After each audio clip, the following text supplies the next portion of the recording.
আমার জীবনটাতে অনেক কষ্ট দুঃখ জড়িয়ে আছে তোমরা জানোই। কিন্তু একটা মেয়ে বিয়ের পর তখনই সুখী হয় যখন তার স্বামী তাকে মূল্যায়ন করে, ভালোবেসে আগলে রাখে। জীবনে অনেক কষ্ট পেয়েছি, তবে ধৈর্য ধরার ক্ষমতাও ভগবান দিয়েছে।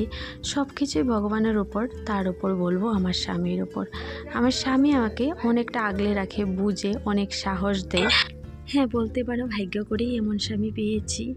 বড় ছিল না যেহেতু, অসুস্থ, আগে পরে ডাক্তারে এখানে জীবনটা চলে গেছে।